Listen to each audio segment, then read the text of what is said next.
take a quick trip into the depths of the Super Famicom library to show you some outstanding games that elude the range of most radar systems. That includes a wrestling management sim, a sound novel, a techno-scored psychoanalysis simulation, and an open-world RPG with multiple endings and no final boss. I want to share knowledge about games I love, which you may not know exist unless you spent a good chunk of your life holed up inside a small room with a dusty old CRT, amassing hundreds of old cartridges, and deciphering the hieroglyphs of ancient lunar inhabitants. Yes, these games have a lot of Japanese text. No, they are not translated. But even if you don't speak the language, you can still enjoy learning what these games are all about. Who knows, if word spreads and more people show interest in these games, it may inspire someone to translate them in the future. Let's jump right in.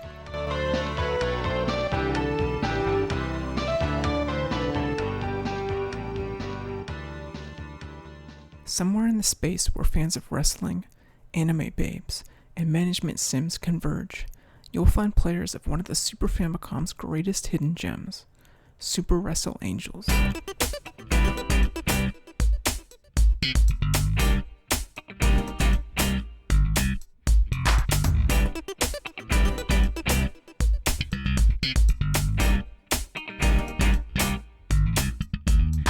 Super Wrestle Angels is a management sim in which you run a professional women's wrestling organization.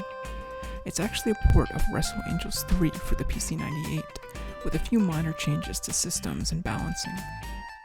In the main campaign mode, you compete against rival organizations to try to become the most successful group by the end of a 1 to 5 year period.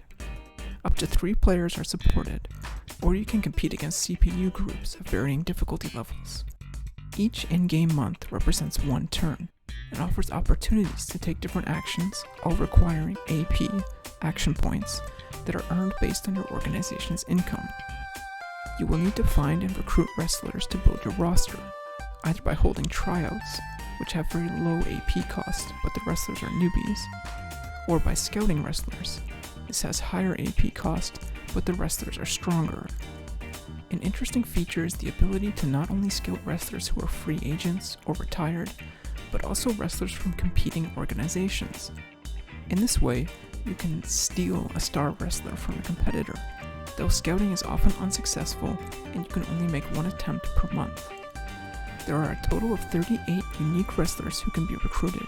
Each has unique dialogue during the recruitment process to give them some personality and backstory, but don't expect much story outside of these short scenes. At the end of each month, you can schedule wrestling events at different venues across Japan. As you play, your organization's popularity in each region will change. The system reminds me somewhat of the Idolmaster 2. In both games, there's an emphasis on juggling activities in different regions in order to keep your popularity up and avoid losing fans. It's critical that you be mindful of your popularity when choosing a venue in Super Wrestle Angels, since larger venues cost more money to rent out. If you can't attract enough spectators to fill the house, you may find yourself in the red at the end of the month. If you're feeling uneasy about filling up a large venue, scheduling a title match for a championship belt can help attract extra fans. By default, you can only use wrestlers from your own organization at events, but by making deals with international organizations, you can expand the roster. These international wrestlers cannot be customized and must be paid at the end of each month, but they're worth using to attract fans and to fight those international wrestlers for their championship belts. It's also possible to send some of your wrestlers to the events of competing players' organizations, and vice versa.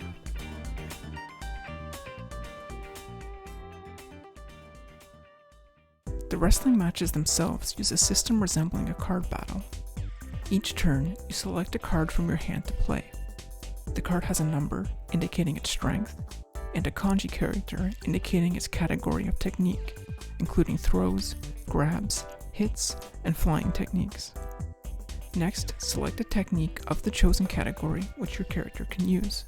Based on the cards played by each side, and the character's associated stats, the game will make a determination as to which attack successfully lands, dealing damage to the opposing character. There are counter techniques which can be used to strategically cancel enemy actions. Positioning within the ring will change as the gals duke it out. In all honesty, I don't fully understand how to control positioning, though I do know you can start grabbing chairs if you happen to make it outside the ring. During the management phase, it's possible to raise character stats and teach them new wrestling techniques, enabling a high degree of customization over the course of your playthrough. The game also has an exhibition mode in which you can play quick matches against your friends or a computer without the need to play the management sim. The exhibition mode is fairly accessible for those without Japanese fluency, but the game's real strength is in the management.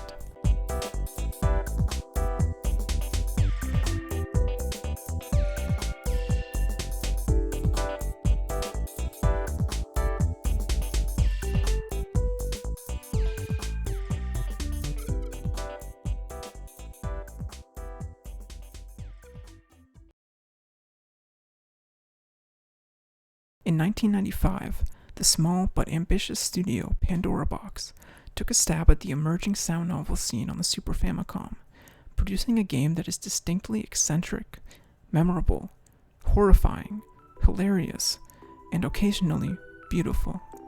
That game is Gakkou de Atta Kowai Hanashi, often called Gakkoa for short.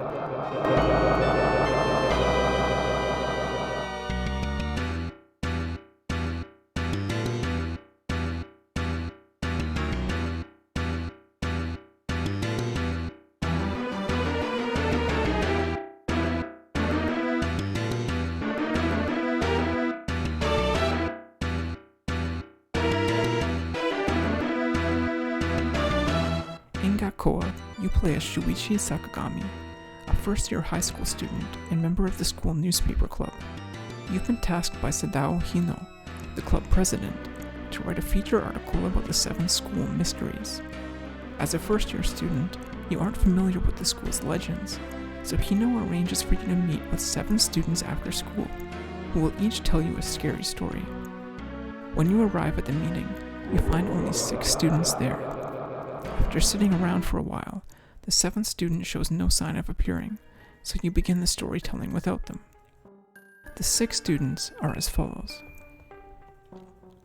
Makoto Shindo, a cool, jock-type 3rd-year student. His line, "Sports wa iizo," sports are good, is famous among Gakkoa fans.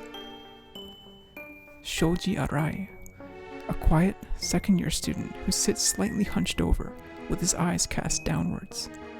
The characters in his stories often meet gruesome fates. Nozomu Kazama, a 3rd-year student who's a bit of a prankster. He seems to have shown up to the meeting with an intention to goof around, rather than to tell scary stories. Tomoharu Hosoda, an overweight 2nd-year student who speaks in a very polite and friendly manner. All of his stories revolve around the topic of bathrooms. He's affectionately called the Toilet Master by fans. Akemi Iwashita, a 3rd-year student who specializes in stories about love and revenge. She has strong yandere tendencies and is nicknamed Mao, Demon Lord, by fans. Reiko Fukuzawa, a 1st-year student with a brighter, more energetic personality than her portrait would suggest. She has a strange classmate named Sanae, who appears in several of her stories. You can select which student's story to listen to in any order you wish until you have heard one story from each of them. Each character has a different story depending on whether they are chosen 1st, 2nd, 3rd, 4th, 5th, or 6th. After the 6th story, there will be a 7th scenario which depends on who you selected for the 6th one. 7 scenarios multiplied by 6 characters amounts to 42 stories, and there are an additional 8 hidden stories which bring the total to 50. The stories contain branching paths and multiple endings, making the total amount of content exceptionally large. In fact, the early choices in many scenarios can completely change the content of the story, so without replaying scenarios to try different branches, you're missing a large chunk of the content. Most scenarios can be read in under half an hour, though some are longer.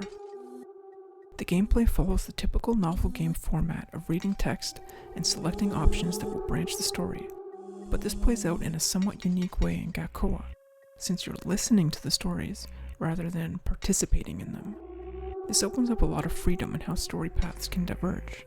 For instance, you can make decisions for multiple characters in the same story. The narrator may ask questions like, "What do you think happened next?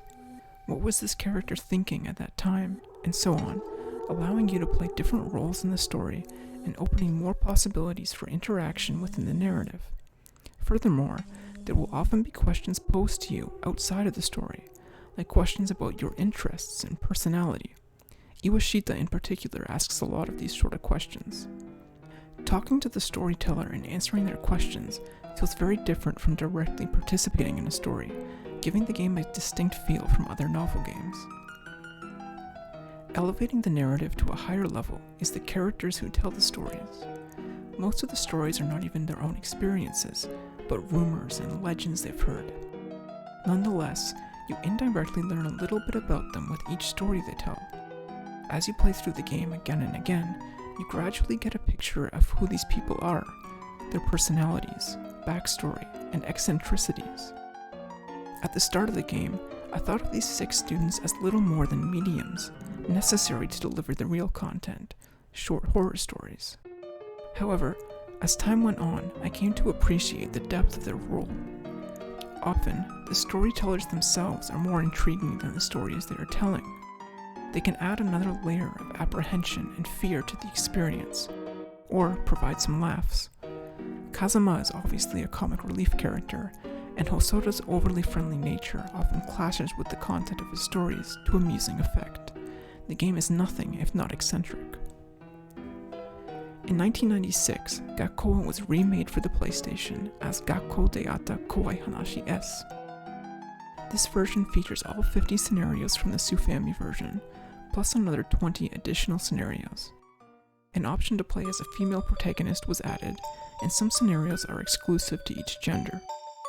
The background photographs were completely redone from scratch, and different actors were used for the characters. The music was also completely redone. While the new scenarios are a welcome addition, I personally prefer the aesthetics of the Super Famicom version. I have a great appreciation for lo-fi horror, and the limited capabilities of Nintendo's 16-bit console are the perfect foundation for this aesthetic. I love the way digitized photographs have their quality reduced and are washed out in a single color. It gives the images an unearthly, dreamlike quality that's hard to describe. I also love the character themes, which are all solo piano tracks. The sound novel scene of the 90s is one of my favorite niches of Japanese gaming culture. If there's interest, I would love to talk about more of them, including Gakkoa's spiritual successor, Tsukikomori, but that will have to wait for another time.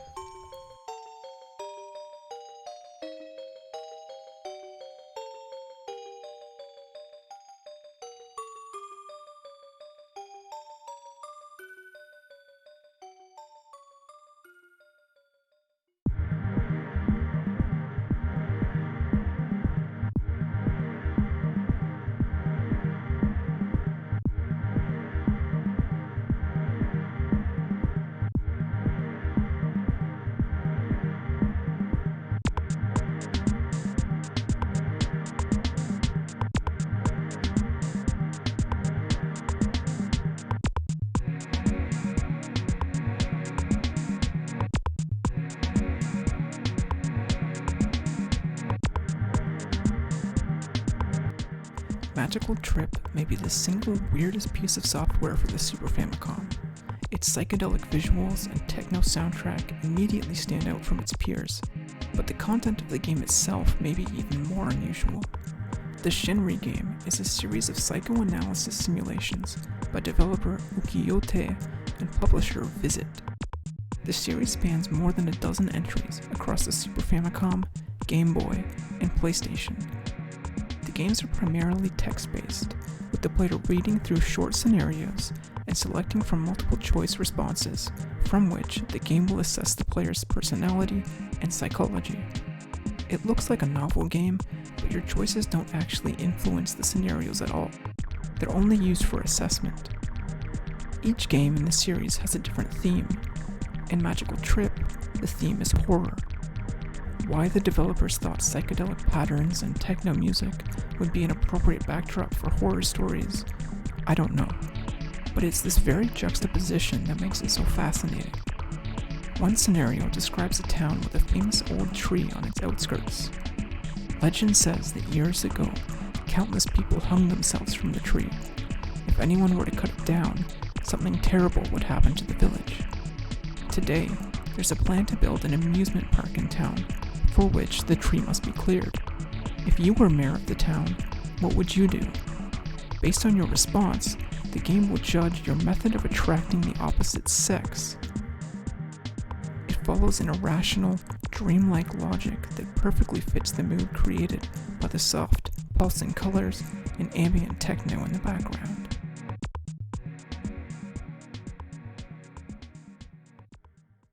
To play through the psychoanalysis, one obviously needs to be comfortable with Japanese, but even those who don't speak the language can play the game's additional mode. Named Magical Trip, like the game's subtitle, this mode functions similar to a music visualizer. Players can freely choose a BGM and background, then sit back and enjoy. Unlike a real music visualizer, the backgrounds follow preset motions and don't actually change with the music, but they look awesome regardless and demonstrate a side of the Super Famicom's ability that few other games show. If you like the idea of popping this game in your console to zone out and relax, then I recommend it. It's an inexpensive title, and there's nothing else like it on the Super Famicom.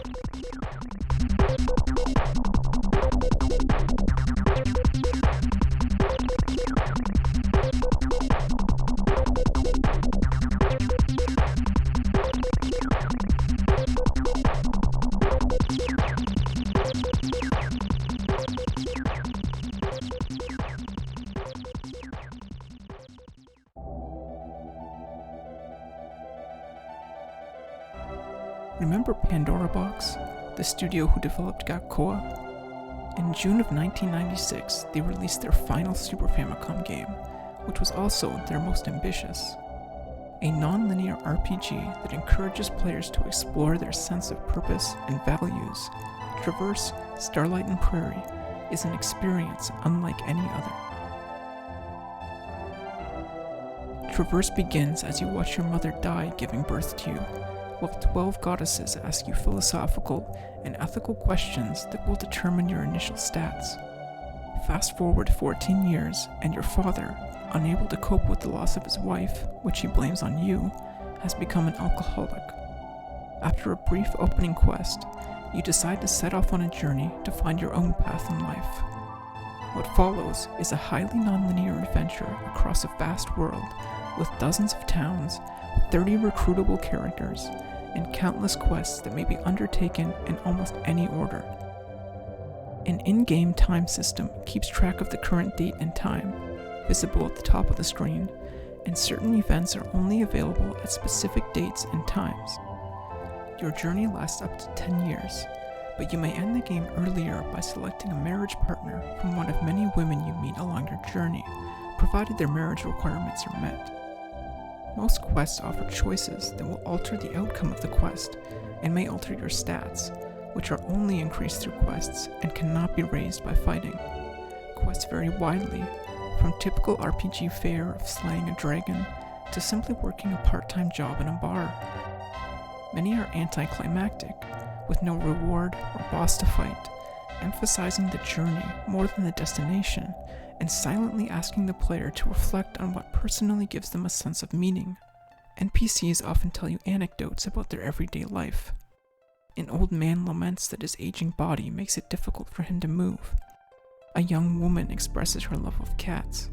A man talks of how he loves sitting on a park bench and staring off into space. This mundane, everyday dialogue would not normally inspire much thought, but in a game about life and the human experience, it feels profoundly meaningful. As much as I love Traverse, I do want to caution others that it's not a game for everyone. You will spend a lot of time wandering the map, unsure of where you are going and why, which I think is deliberately part of the experience. combat mechanics are a weak point, with awkward balancing and a lack of diverse battle strategies. Many quests have obtuse solutions. Many characters have unique skills with such limited utility that you're unlikely to ever use them. At times, I got the sense that the devs were a little too ambitious and were not able to fully realize some of the ideas they had in mind. However, I don't particularly mind these shortcomings. I've always appreciated ambitious, unpolished games more than highly refined games that lack new ideas. I'm fascinated by games like Romancing Saga, Metal Max 2, and Traverse, Starlight, and Prairie because they expand my imagination, opening my eyes to the greater potential of the video game medium to create experiences that are not possible with other mediums. Traverse is a game that will live on in my thoughts and dreams for years to come.